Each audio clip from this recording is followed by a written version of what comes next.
Hola, ¿qué tal? Espero que se encuentren muy bien. Vamos a iniciar con la tercera sesión de su curso de estadística, de su curso de métodos de investigación cuantitativa. Pues bien, en esta tercera sesión vamos a hablar de medidas de tendencia central y vamos a hablar de la medida por excelencia de dispersión.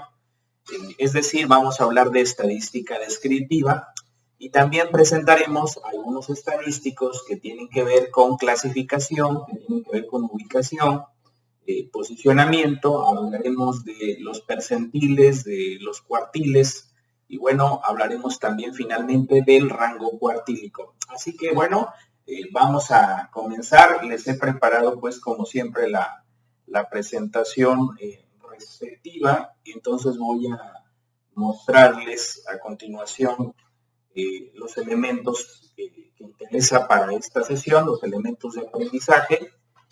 Bueno, es medias, medianas y más, es como hemos denominado a esta sesión. Vamos a comenzar con el centro, con la media, la mediana.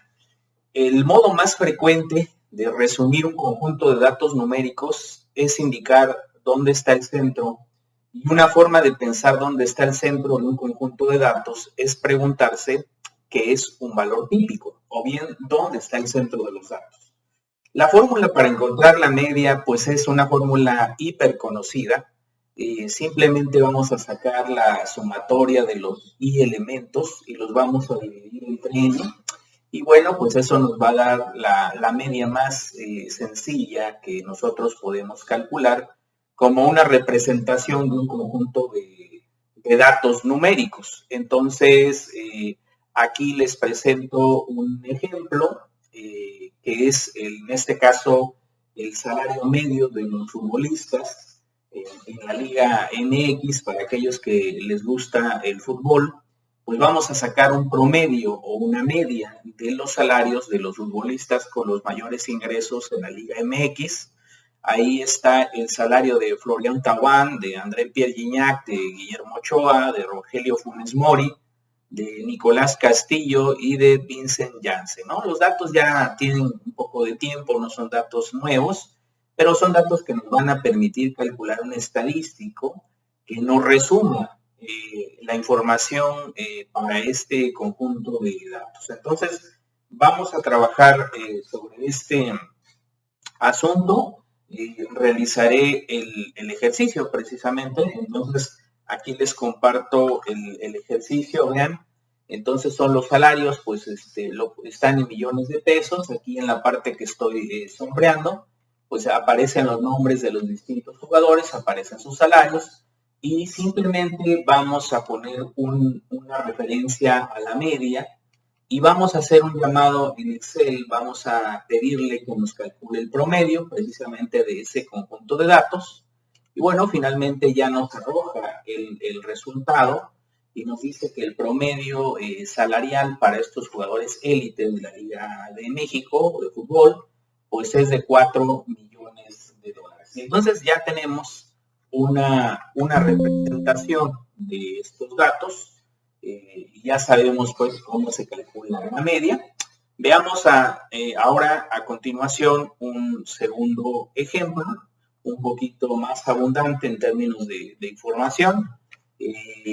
Antes de ello, pues hay que hacer una advertencia. La media es una medida muy sencilla, muy conocida, muy utilizada, pero la media pues nos va a esconder valores cuando hay extremadamente altos o extremadamente bajos. Estos son valores atípicos y estos valores atípicos pueden hacer que un promedio, que una media, nos arroje un resultado pues un tanto inadecuado sobre el conjunto de los datos.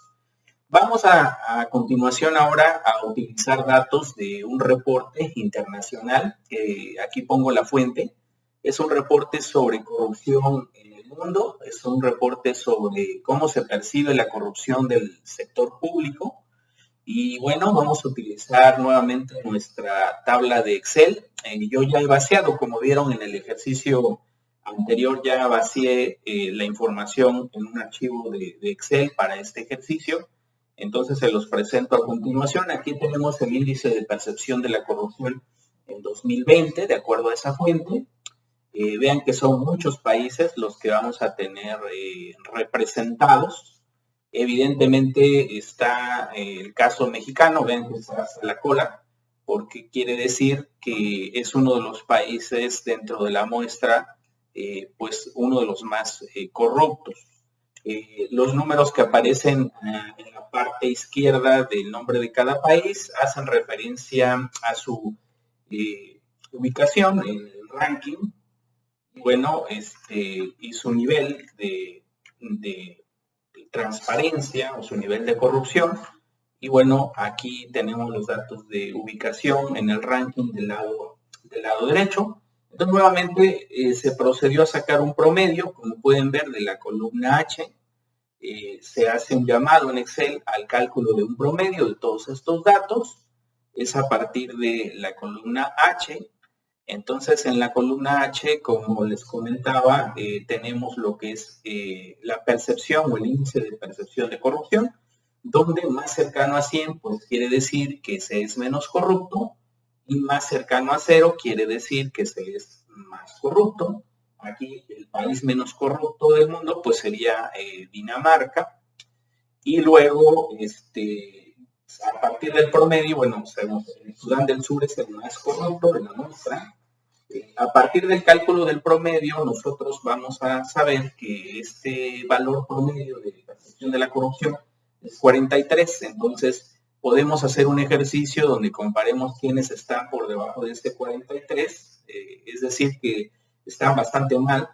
Y bueno, pues como pueden ver, a partir de Maldivas, ya son países que están de 43 o menos en el índice de percepción de la corrupción, por lo que quiere decir que son altamente corruptos.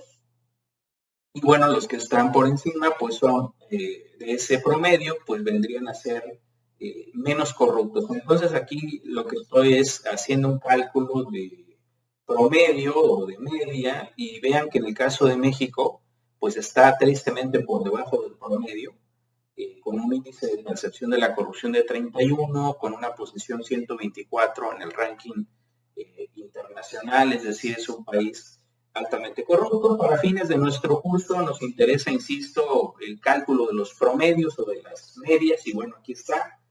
Simplemente seleccionamos todos los datos y llamamos a la fórmula promedio dentro de Excel y hemos podido obtener el resultado que a nosotros nos interesa. Bien, volvemos a nuestra presentación. Aquí estamos, entonces ya hicimos un segundo ejercicio. Podemos utilizar, si la media tiene algunos problemas con los valores atípicos, es decir, con los extremadamente altos o con los extremadamente bajos, pues podemos utilizar una alternativa que sería la mediana. Para este caso, recuerden, cuando ustedes estaban en la primaria, les ponían un examen sorpresa, la mayor parte no lo aprobábamos, siempre había un par de aplicados que sí se sacaba con un 10. Entonces, seguramente el profesor o la profesora no presentaba la curva real de puntuaciones, porque no quería reflejar el bajo nivel de la mayoría de los alumnos. Entonces es de suponer que utilizaba la media, y la media en este caso pues no representaba realmente lo que un estadístico consideraría la mejor medida del centro de puntuaciones obtenidas por los alumnos. Entonces otro estadístico es la mediana. La mediana de un conjunto de datos es el valor que se encuentra exactamente en el centro cuando los datos están ordenados. Aquí les presento un ejercicio para cálculo de mediana.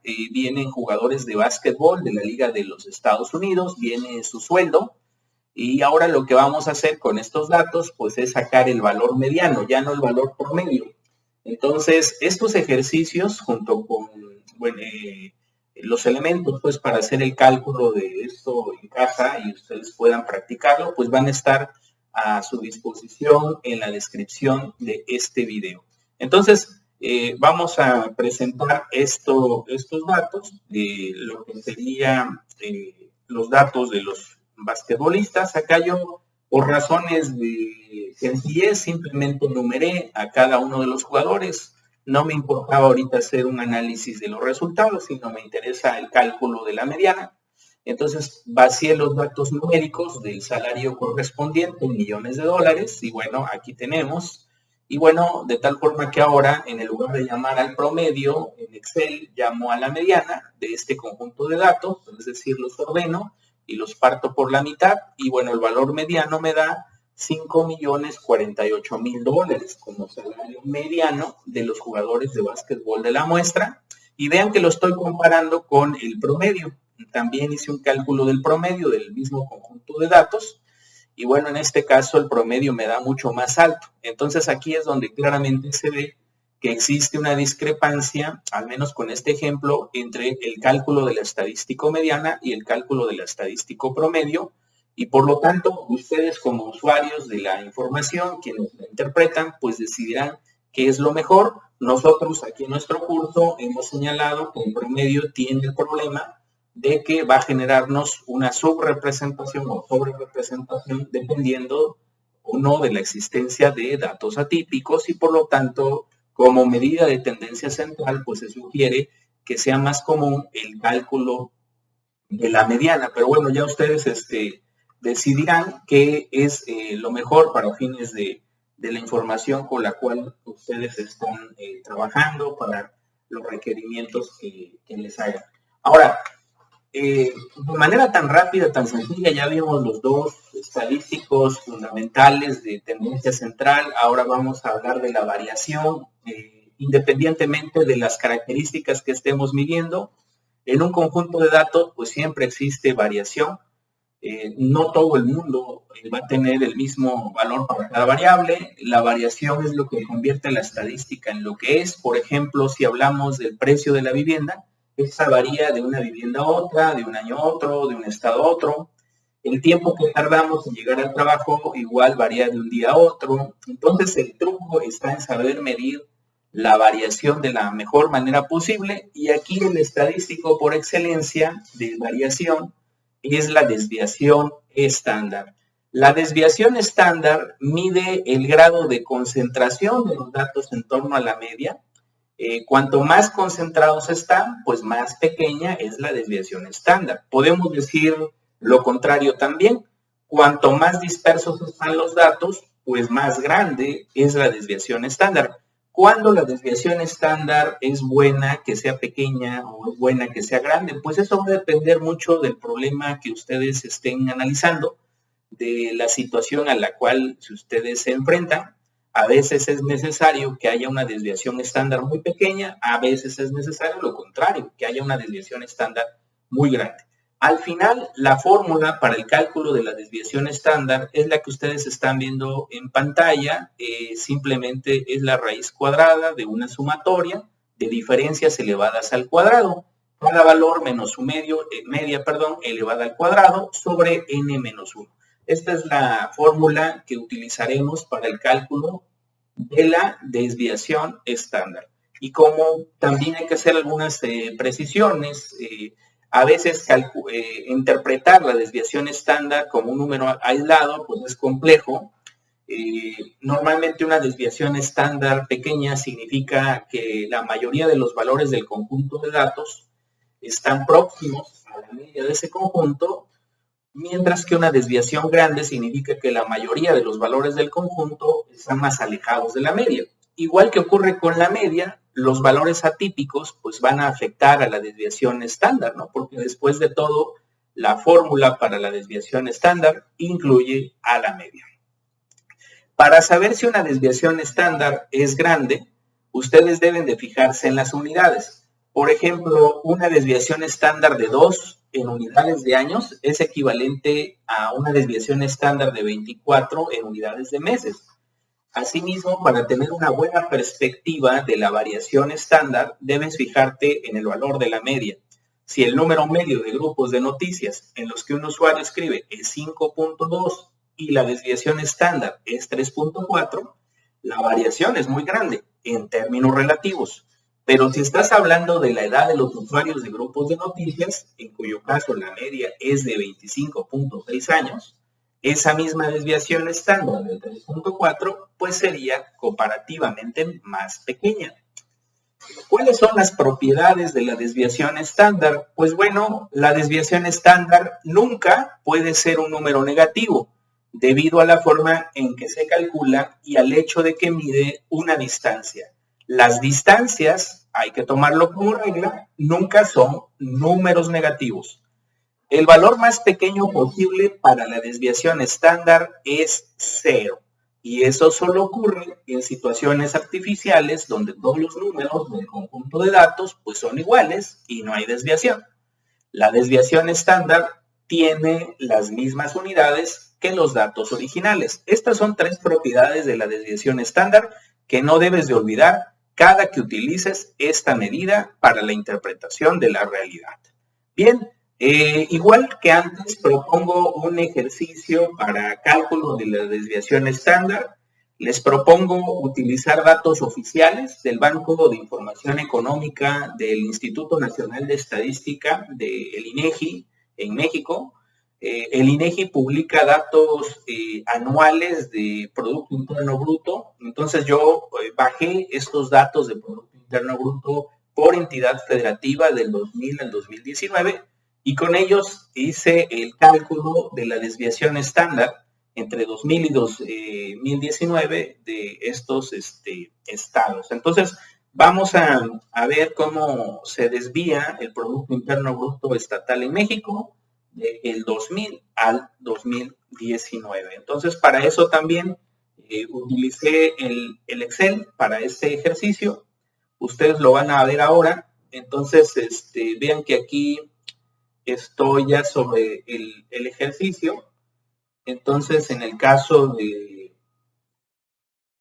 este ejercicio, pues básicamente lo que tengo es cada uno de los estados aquí. Y bueno, estos estados se presenta su valor del Producto Interno Bruto en el tiempo. Me voy hasta la parte final de este archivo de Excel. Y bueno, aquí en esta columna, la columna AI, lo que he hecho es llamar a la desviación estándar. Como pueden ver, la desviación estándar de este conjunto de datos desde B6 hasta AG6 lo hice por fila. Y bueno, obtuve el valor de la desviación estándar. Y aquí lo que puedo observar rápidamente, aún sin graficar, solo visualmente, parece que entre el 2000 y el 2019, para el Producto Interno Bruto de los Estados de México, hay un aumento de la desviación estándar.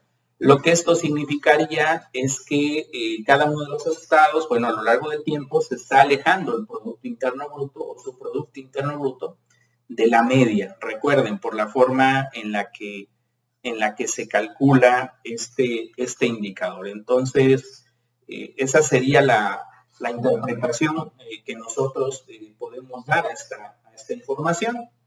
Regresamos a la presentación entonces y bueno, ya llevamos un cálculo más, el tercero, que es el de desviación estándar.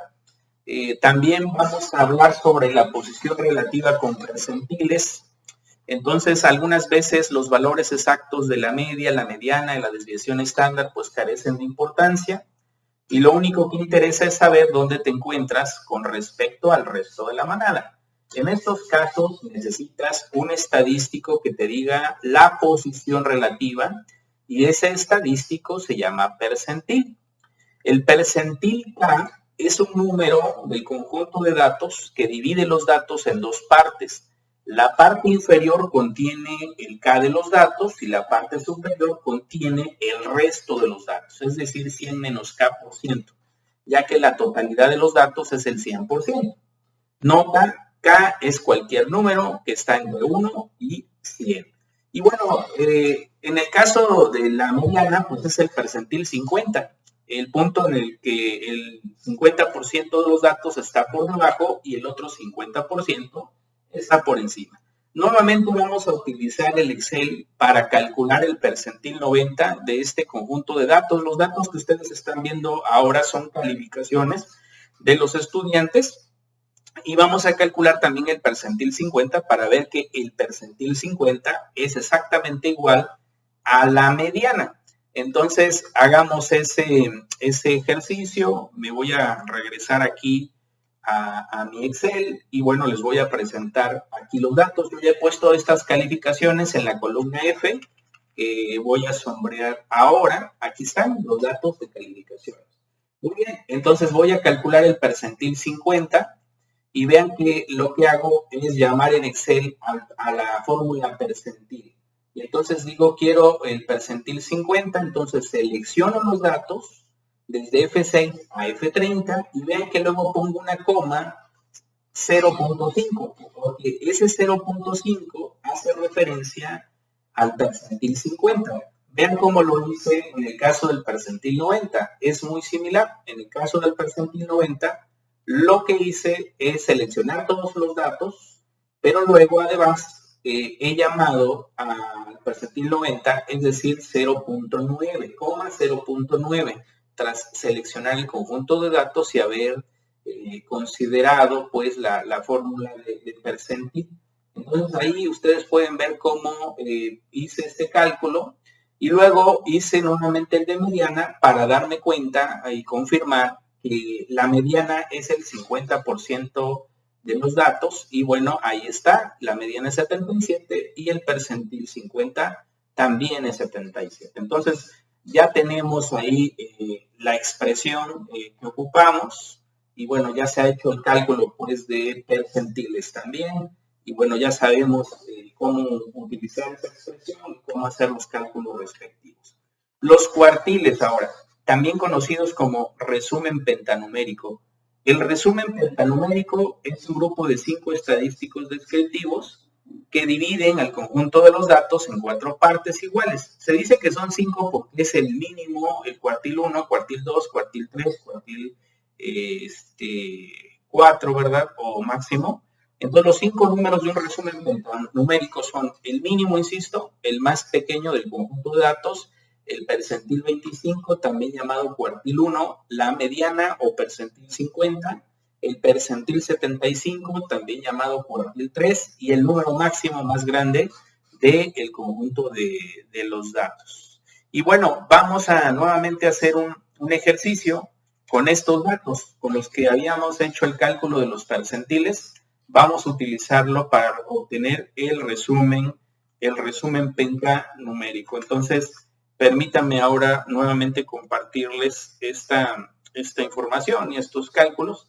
Entonces aquí estamos nuevamente en el Excel y vean que ahora llamo a la fórmula cuartil dentro de Excel. Sí, esta es la fórmula que voy a llamar del conjunto de los datos que ya conocíamos, las calificaciones de los estudiantes. Vamos a seleccionar ahora el cuartil 1. Entonces vean que aquí cuartil 1, entonces ya está seleccionado. Ahí noten que digo punto 1, es la expresión aquí que se va a utilizar, es 1 para el primero, y luego para el segundo pues es un 2, cuartil del conjunto de datos 2, luego para el tercero, cuartil del conjunto de datos 3, y luego decíamos que se tiene que tomar el valor mínimo de ese conjunto de datos que es 43 y el valor máximo de este conjunto de datos que sería 99, así ya tengo el mínimo, el cuartil 1, el cuartil 2, el cuartil 3 y el máximo, y esto que tengo aquí es el resumen pentanumérico o también conocido pues como los cuartiles. Entonces estamos avanzando, me estoy yendo un poco rápido porque bueno, ustedes saben que esta es la ventaja que ofrece la tecnología, ustedes pueden ponerlo más lento o pueden retroceder, avanzar cuantas veces lo sientan necesario. Entonces, no se preocupen por eso. Y bueno, ahora vamos a cerrar esta sesión número 3 de nuestro curso de métodos cuantitativos con el rango intercuartílico.